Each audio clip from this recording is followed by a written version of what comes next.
Hola, bienvenidos un día más a este espacio dedicado a los jóvenes, a la fe, a la Semana Santa, a quién buscáis, sobre todo dedicado a responder esa pregunta conforme va avanzando esta Semana Santa. Y para hacerlo me acompañan el presidente de Juniors Movimiento SESA, Luis Albors, bienvenido.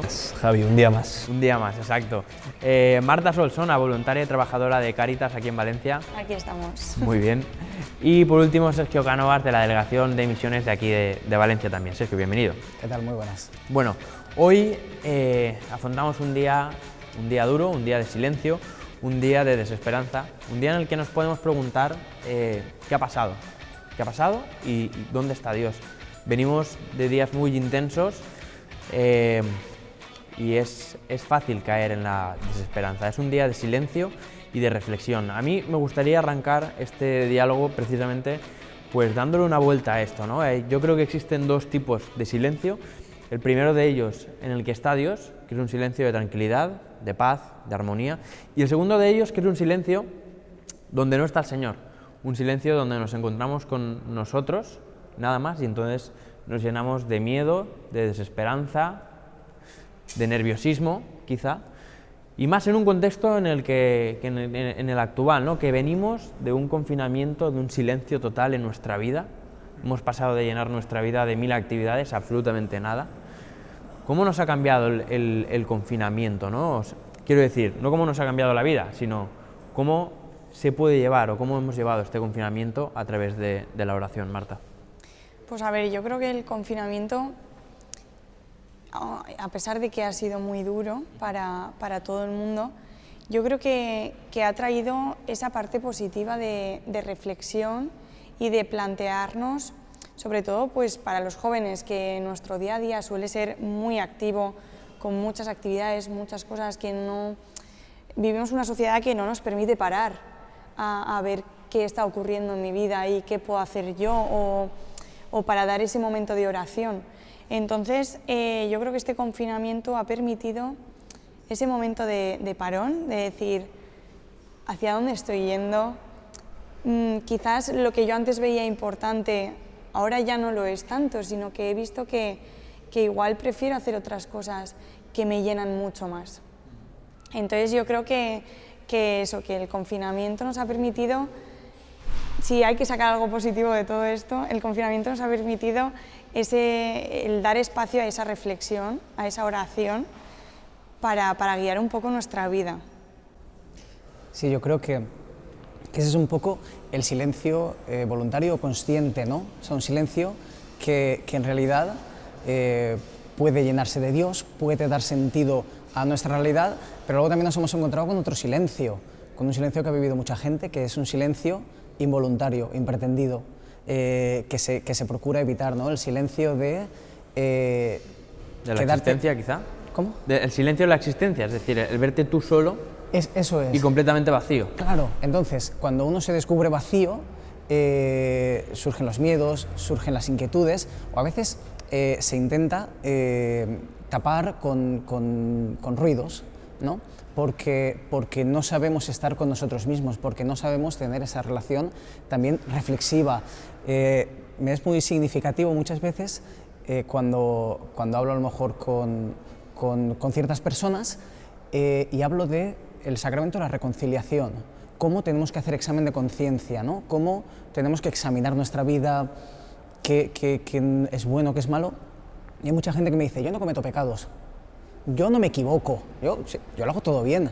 Y te quedas pensando y dices, ¿cómo puede ser? O sea, ¿estoy hablando con Dios? Ah, qué bien. Claro, entonces esto me lleva es que estas personas no se paran, no reflexionan, no interiorizan, no intentan, no llevan a la oración su vida. Entonces yo creo que también nos hemos encontrado con mucha gente que por un lado no ha sabido aprovechar este tiempo para aprovechar el silencio y que sea un silencio orante, ¿no? Luis, el Señor comenta, a raíz de todo esto, ¿no? del miedo, el Señor en el Evangelio lo dice varias veces, ¿no? ¿Por qué tenéis miedo? No tengáis miedo, ¿no? ¿A qué tenemos miedo hoy en día? ¿Qué es lo que nos asusta? Sí. Bueno, yo creo que el joven, ¿no? El ser humano, la persona, en concreto el joven, tiene miedo, yo creo que a este vacío existencial, ¿no? Lo que comentaba Sergio es bien cierto, es decir, una cosa es que yo hoy, por ejemplo, ¿no? En el día que estamos viviendo, pues es un día de recatamiento, igual que el día de ayer, pero sobre todo pues eso de escucha, ¿no? Bueno, pues estábamos esperando un Mesías y de repente ayer estaba clavado en la cruz, ¿no? Toda nuestra esperanza, toda mi existencia, todo lo que yo creo se ha desvanecido, ¿no? ¿Y dónde está Dios en medio de todo esto? Claro, cuando tú tienes una perspectiva histórica de haber escuchado pues, en la parroquia, ¿no? Unas catequesis, una formación o lo que sea, y puedes reconocer en ese hacer silencio la presencia de Dios entendida a tu historia, es muy diferente de cuando a ti te viene impuesto o forzado, ¿no? Como en un confinamiento como el que vivimos el año pasado. Me hacía mucha memoria de cómo viví la Semana Santa del año pasado a esta, ¿no? De ese contraste. Cuando tú tienes ese estar forzado a la soledad y a escucharte a ti mismo y hay un vacío completamente existencial, ese es el miedo, ¿no? Ese es el miedo que comenta Jesús. Oye, no tengáis miedo, yo estoy ahí. O sea, en tus desiertos, en tus sufrimientos en el día a día, yo estoy ahí. No me he ido, conoces que yo he hecho una alianza contigo y no la rompo, es decir, no me voy y te quedas. No, va mucho más allá, ¿sabes? En medio de tu sufrimiento yo estoy ahí. Ese yo creo que es un poco el contraste y lo que nos da miedo, lo que dice, no tengáis miedo, ¿a qué? A eso, a ese vacío existencial. O sea, quizás sea también un poco la falta de confianza en el Señor. Es decir, cuando yo me pongo en la piel de los discípulos que han vivido tantas cosas con el Señor y levantan la cabeza y lo ven clavado en una cruz para plantearse, ¿no? Yo en quién he confiado, ¿no? ¿En qué momentos de nuestra vida podemos llegar a pensar eso, Luis? y yo creo que, o sea, lo vivieron los discípulos y lo vivimos nosotros día a día. Es decir, a ver, nosotros no hemos vivido con Jesús una multiplicación de los panes, por ejemplo, ¿no? Que yo creo que es igual algo que tú dices, ostras, si has visto eso, ¿cómo luego puedes negarlo, ¿no? O entregarlo? Oye, has visto algo impresionante, ¿no? Bueno, pues en nuestra vida yo vivo milagros, ¿no? ¿Cómo puede ser que tú, que fíjate, eres joven, tienes trabajo y tal y cual, oye, puedas dudar del amor de Dios en tu vida, ¿no?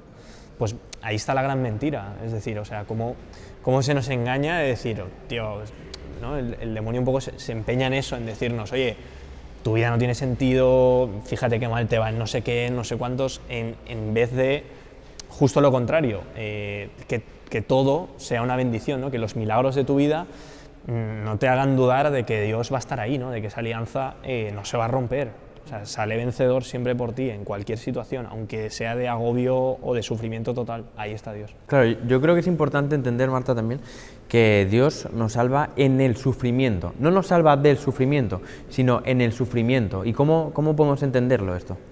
A ver, al final el sufrimiento es parte de nuestro día a día y evitarnos eso no tiene ningún sentido porque nos va a hacer que no sepamos afrontarlo. Porque si no lo vivo, no voy a adquirir esas capacidades para poder superarlo, para poder afrontarlo de una manera consciente y positiva, por así decirlo. Entonces, evidentemente no nos va a salvar de sufrimiento.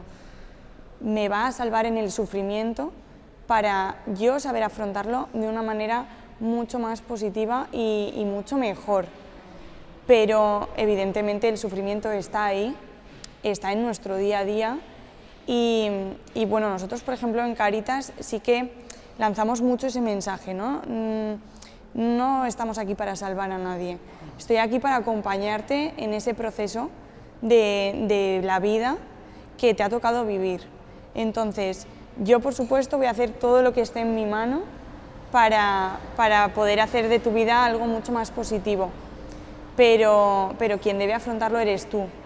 Y debes encontrar esas cosas que te ayudan a afrontarlo, como puede ser Dios o Dios por medio de las personas que yo tengo alrededor. Sergio.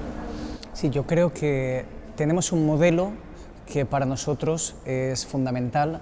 Tenemos ahí una imagen de la Virgen, nuestra Madre, y ella que lo vio nacer, que lo vio siendo niño normal, lo vio con sus cosas de hombre, ella no dudó en ningún momento.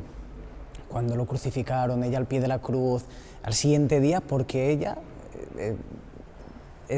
estaba convencida, tenía esa fe plena desde el momento en el que dijo sí, de que era Dios, de que era Señor, y de que está con nosotros. Aún en ese momento de ausencia sabía que estaba con nosotros, y yo creo que es el modelo que debemos seguir, ¿no?